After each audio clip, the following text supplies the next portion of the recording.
Digit का number बोलिए आप बोले। मैंने बोला 95, बस इसी सीक्वेंस में अपने को चलना है।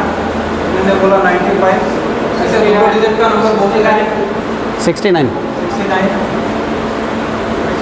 84 84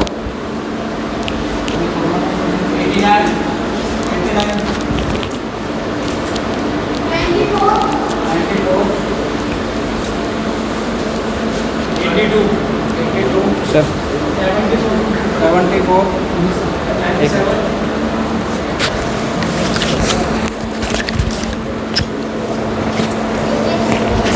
कितना 36 63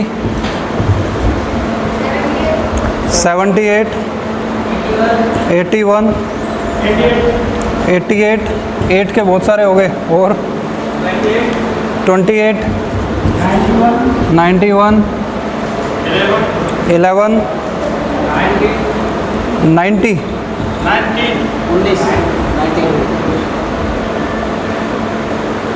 और पीछे से कोई भी 70 31 35 92 only 2 10 82 61 लेकिन अगर यहाँ पे जो डिजिट लिखी गई है, अगर इन्हें याद करने के लिए कहा जाए आपको कि इसको डिजिट को याद कर लो, 1 मिनट का टाइम है, ओनली 1 मिनट का, और आपको ऐसे याद होनी चाहिए कि आप 95 से सुनाएंगे 01 तक। अगर ये सुनाने के लिए आपको कहा जाए 1 मिनट का टाइम है, तो कितने लोग हैं यहाँ जो याद कर लेंगे 1 मिनट में? जब हम स्कूल के अंदर ये डेमो दिखाते हैं या कहीं पे भी पूछते हैं बच्चों से, तो बच्चे बोलते हैं 2 दिन लगेगा, कोई बोलता है 1 दिन लगेगा, कुछ तो टीचर बोलते हैं होगा ही नहीं याद। तो लोगों को प्रॉब्लम आती है करने में। आप में से कोई है जो 1 मिनट में याद कर सकते हो? मेरे हिसाब से किसी ने हैंड रेज नहीं किया अभी। तो क्या मैं ट्राई करूं एक बार 1 मिनट में याद करने का? तो मैं आप लोगों से एक गुजारिश करूंगा कि मैं इस डिजिट को 1 मिनट से भी कम समय के लिए देखूंगा, और यहाँ पर उसके बाद में मैं ट्राई करूंगा इसको बोलने की। तो जितनी देर मैं यहाँ पर देखता हूँ उतनी देर आप लोग भी देखकर याद करने की कोशिश कीजिएगा। बस उस दौरान आप शोर मत कीजिएगा, शोर करेंगे तो मेरा कंसंट्रेशन टूटेगा। तो हम लोग इसको देख लेते हैं 1 मिनट। चलिए स्टार्ट करते हैं देखना।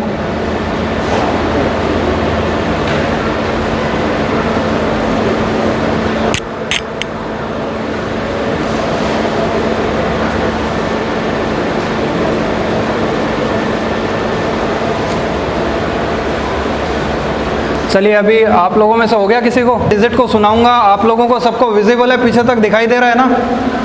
दिख रहा है यहाँ पे? इसी वजह से हम लोगों ने ज़्यादा नीचे नहीं लिखा है, नहीं लोगों को दिखेगा नहीं। ये जितना लिखा है चावल के 4 दाने देखे जाते हैं। मैं अगर इतनी भी करके दिखाऊंगा तो ज़्यादा भी हो सकती है, थोड़ा 2 मिनट एक्स्ट्रा लग जाएगा। तो इसको एक बार मैं सुनाने की कोशिश करता हूँ, आप लोग इस डिजिट को देखिएगा। अगर इसमें से कोई भी मैं गलत बोल जाता हूँ या रिदम टूट जाती है तो आप लोग बीच में मुझे मत टोकिएगा। ये खत्म होने के बाद में अपन देख लेंगे कौन सी गलत थी। तो एक बार मैं स्टार्ट करता हूँ, आप लोग इसे ध्यान से देखिएगा। हाँ, आप ये कर सकते हैं, जैसे मैं बोल रहा हूँ तो आप टिक लगाते जाइए। विपुल सर कोई भी लगा लीजिए तो आइडिया रहेगा। ठीक है, स्टार्ट करूँ मैं? आप लोग देख पा रहे हैं ना? आप लोग खड़े हैं इसलिए बैठ। चलिए मैं स्टार्ट करता हूँ, देखिएगा। 95698489920211911191 राइट है। 1 मिनट में मैंने जैसे ये चीज़ आपको करके दिखाई है वैसे आप लोग भी कर सकते हो। और ये एक नहीं है, ये बहुत सारा लिखा जा सकता है, बहुत सारा लिखा जा सकता है। इससे बहुत से लोग हैं जो स्कूल एजुकेशन को क्रॉस कर चुके हैं और कॉलेज के अंदर है या कंपटीशन एग्जाम की तैयारी कर रहे हैं। तो मैं उन लोगों को एक कुछ सजेशन देना चाहूँगा कि अगर आप इस तरह से जितना फास्ट मैंने याद किया और जैसा विपुल सर ने अभी बताया आपको कि हम लोग जीके की जो ल्यूसेंट की बुक आती है, IAS की, IPS की, रेलवे की या पुलिस के एग्ज़ाम की, जो उसके अंदर आता है, अगर इस तरह का एग्ज़ाम के अंदर जो बुक आती है उसे हम पूरा याद करा सकते हैं। तो उसमें क्या क्या चीज़ हम लोग याद करा सकते हैं, तो आप डिक्शनरी याद कर सकते हो, पीरियोडिक टेबल याद कर सकते हो, साइंस इन्फॉर्मेशन कर सकते हो, मैथमेटिक्स के फॉर्मूले, फिजिक्स के फॉर्मूले, केमिस्ट्री के इक्वेशन, लॉन्ग पैराग्राफ, बड़े आंसर, ज्योग्राफी के मैप्स हो गए, हिस्ट्री की डेट हो गई, या हिस्ट्री कौन सा युद्ध कब हुआ था, स्टेट फॉर्मेशन ईयर, कौन से स्टेट में विधानसभा लोकसभा की कितनी सीटें हैं, या वहाँ कौन सी भाषा बोली जाती है, वहाँ कौन सी जनसंख्या है, भारत के संविधान के 450 आर्टिकल हैं, इनकम टैक्स सेक्शन, आईपीसी की धाराएं, कौन सा रिवर कहाँ है, कौन सा डैम कहाँ पे है, कौन से देश की कौन सी कैपिटल है, कौन सी सब्जी कहाँ फेमस है, जो भी जीके से रिलेटेड जो भी चीज़ आती है, चाहे ऑब्जेक्टिव आता हो, वो पूरा कवर हम लोग कराते हैं। 10 डेज का कोर्स होता है जिसके अंदर ये आपको सारी चीज़ कराई जाती है। उसके साथ में हमारी साइड से आप लोगों को इस चीज़ की गारंटी होती है कि जिस दिन आप पहले दिन क्लास में आओगे उस दिन आप अपने चॉइस की मैथमेटिक्स को छोड़ के, फिजिक्स को छोड़ के, केमिस्ट्री को छोड़ के आप कोई सी भी बुक लेकर एग्ज़ाम में बैठ सकते हैं। जैसे विपुल सर ने मेरे को अभी एक सिलेबस भी दिखा दिया, मैं बता देता हूँ। डे 1 आपको मेथड्स कराए जाते हैं, rhyme method, phonetic method. Day 2 आपको कैलेंडर सिखाया जाता है। कैलेंडर का मतलब है कि आप रीजनिंग का जो पेपर आता है उसके अंदर कैलेंडर की डेट आप कितनी फास्ट बता सकते हो।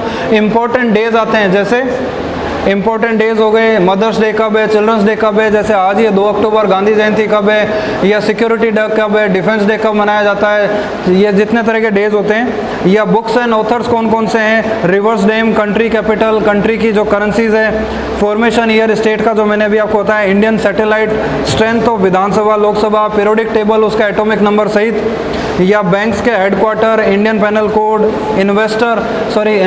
इन्वेंटर और इन्वेंशन, या नोबेल प्राइज स्टार्ट कब हुआ था, किन किन लोगों को अभी तक दिया गया है, अवार्ड का ईयर कौन सा स्टार्ट का, डिक्शनरी कैसे कर सकते हो, ह्यूमन बॉडी के एलिमेंट यानी ब्लड केमिस्ट्री, ब्लड के अंदर कौन कौन से एलिमेंट होते हैं, उसकी कितनी मात्राएं होनी चाहिए, जो भी जीके से रिलेटेड है।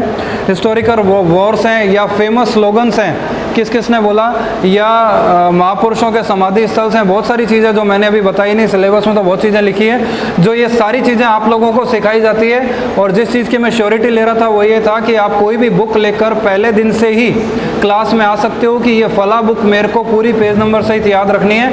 800 पेज से ज़्यादा की नहीं होनी चाहिए, 800 पेज तक की हम लोग कराने की कैपेसिटी रखते हैं, तो ये बुक आपको कराई जा सकती है। इसमें आपको ये फ़ायदा है कि 10वें दिन क्लास ख़त्म होने के बाद 11वें दिन आपके पेरेंट्स या आप में कोई भी, अगर आप मैच्योर हैं तो आपके लिए, या फिर पेरेंट्स को हम लोग आग्रह करते हैं कि ये आपके बच्चे ने पूरे 10 दिन के अंदर ये बुक याद की है। आप इससे पेज नंबर पूछो, जैसे अभी आपने इस बच्चे से पूछा तो ये तो फ्लिप करके बता रहा है, लेकिन आपको फ्लिप करने की आवश्यकता नहीं है। पेज नंबर उन्होंने बोला बताओ 174, तो आप बोलना चालू, 28 तो आप बोलना चालू, इस तरह से बोलना स्टार्ट कर देंगे तो बुक आपको कोई भी एक बुक 10 डेज में पूरी बाय हार्ट हो सकती है। अब आपको लगेगा यार ऐसे कैसे हो जाएगा, किस तरह से हो जाएगा, कौन सा जादू मंत्र है, तो ऐसे कितने बच्चों को हमने सिखाया है वो आप हमारे यूट्यूब चैनल पर देख सकते हो। 1250 वीडियोज़ हैं, 323 स्कूलों में क्लासेस चलती हैं। एक तो आपके नज़दीक में नियर बाय में ग्वालियर में सिंधिया पब्लिक स्कूल में, बड़ी स्कूल, छोटी स्कूल, ठीक ठाक स्कूल, हर तरह की स्कूल, कॉलेज, सब जगह क्लासेस चलती है जो आपको यूट्यूब पर देखने को मिलेगी। और जो ये वीडियो अभी आप देख रहे हैं ये भी आपको देखने को मिलेगा ही। अभी आपको वेबसाइट और यूट्यूब का नाम यहाँ पे हम लिख देंगे ताकि आप लोग उसे सर्च कर सकते हो। और अगर आप लोग उस चैनल को सब्सक्राइब कर लेते हैं तो और अच्छी बात है, क्योंकि उसके ऊपर रोजाना कोई ना कोई नया वीडियो डलता रहता है इसका एजुकेशन से रिलेटेड, तो आपको कोई ना कोई नई नई चीज़ों की जानकारी हो सकेगी। अभी आगे इस कोर्स को कैसे करना है, किस तरह से करना है, इस विषय में जानकारी चाहूँगा कि आपको आकाश सर आपको बताएं कि ऑफिस का एड्रेस कहाँ पे है, कैसे करेंगे।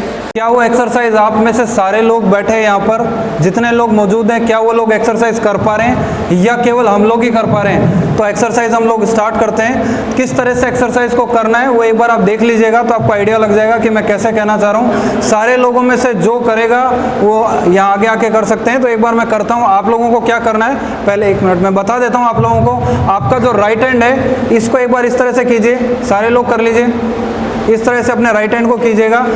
ये बहुत इजीली कर पा रहे हैं आप, आपको कोई दिक्कत थोड़ी आ रही है करने में, नहीं आ रही। इस हाथ को स्टॉप कर सकते हैं नीचे, इस वाले हाथ को उठाइए, इसे एंटी क्लॉकवाइज करिए, बाहर की साइड, बाहर से लाइक दिस, इस तरह से अपने को करना है। देखो ये जिस तरह से मैं कर रहा हूँ ये ऐसे बाहर की साइड से अंदर, ये अपने को इस तरह से करना है। ये भी आप इस हाथ को बाहर चलाइए, इसको अंदर की साइड करिए। दोनों काम एक साथ करके देखिए क्या आप कर पा रहे हैं, जैसे हम लोग करके दिखाते हैं। आप में से कितने लोग हैं जो ये कर पा रहे हैं, देखिए करके। कई लोग तो ऐसा कर रहे हैं, कई लोग ऐसा कर रहे हैं, कुछ लोग जो इस तरह से कर पा रहे हो।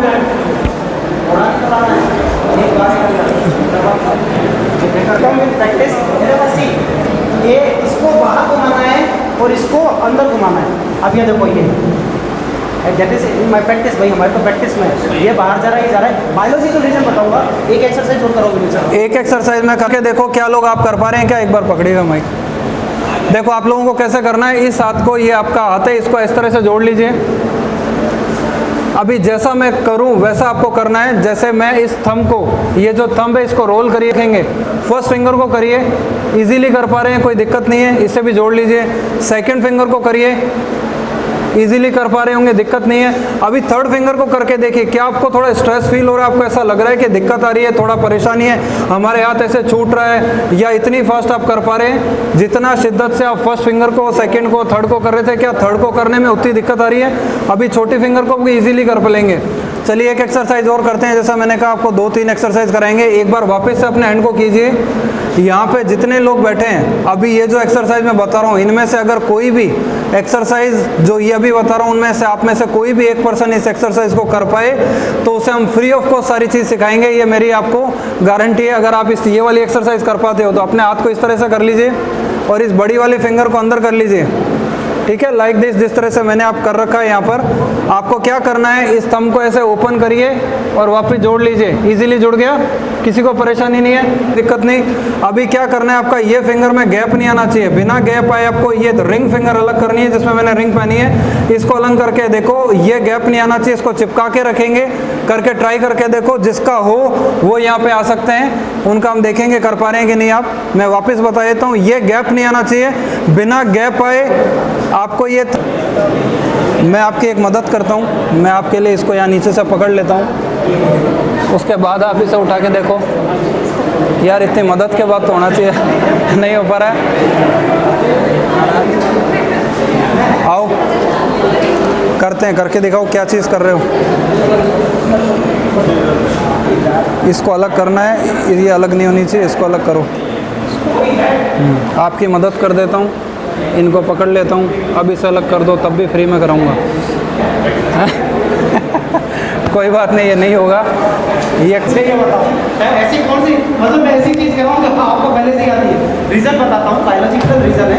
आप कर सकते हैं सर? नहीं, आपके सामने मैं बता रहा हूँ ना करके देखो, मैं भी कितनी कर पा रहा हूँ। ये वाली तरीके से मैं प्रैक्टिस, और मैंने बहुत सारी चीज़ क्यों कर ली, कैसे कर ली, इतनी स्पीड में मेरी क्यों आ गई, उसका कारण ये वाली जो चीज़ें मैं क्यों कर लेता हूँ। ये वाली ना, ये तो 16 साल से छोटा बच्चा कर सकता है, उससे ज़्यादा नहीं कर सकता। कारण बता रहा हूँ, ये पार्ट को ये पार्ट कंट्रोल करता है और ये पार्ट को ये पार्ट कंट्रोल करता है। क्रॉस सेक्शन होता है, बायोलॉजी में हम सबने पढ़ा है। जब हम हाथ बाहर घुमा रहे थे ना, तो इधर से आदेश किया बाहर घुमाओ, आपने बाहर घुमा लिया। अचानक से मैंने कहा हाथ अंदर की तरफ घुमाओ, आपने अंदर घुमाना शुरू किया, तो इधर से आदेश किया अंदर घुमा लिया। अचानक से मैंने कहा दोनों काम एक साथ करते, brain is getting confused, bike परेशान हो गया ब्रेन, करना क्या, या तो बाहर घुमा ले या अंदर घुमा ले, एक टाइम में एक ही काम पसंद है ब्रेन को। ये गलत अवधारणा इंडिया में विकसित हो गई। वैज्ञानिकों का कथन है कि दोनों पार्ट के बीच 7% से ज़्यादा गैप नहीं होना चाहिए, इक्वल रहने चाहिए। अभी तक आप ये मान लो कि आप ब्रेन की एक ही फैक्ट्री यूज़ कर रहे हो, दूसरी यूज़ नहीं कर पाए। यहाँ पे हम यही कोशिश करते हैं, जो बाइनरल बीट म्यूजिक है या ब्रेन जिम की एक्सरसाइजेज है, बाइनरल बीट, इनका काम सिर्फ आपके ब्रेन को बैलेंस करना है। मैं पूरा रीजन बता देता हूँ। देखो अंगुली यहाँ से डालो और यहाँ, जहाँ ये दोनों अंगुलियाँ मिलेगी ना, वहाँ एक छोटी सी ग्रंथि है। There are so many glands in our body, हमारी बॉडी में कई ग्रंथियाँ हैं, थायराइड, थायराइड, एड्रिनल, कई तरह की है। ऐसे ये ग्रंथि होती है पीनियल। पीनियल से 2 तरह के हार्मोन्स का सीक्रेशन होता है, मेलाटोनिन हार्मोन, सेरोटोनिन हार्मोन। आप जो मुझे देख रहे हो, या मूड स्विंग होता है या हमें हैप्पीनेस की फीलिंग आती है, वो सेरोटोनिन के कारण आती है। और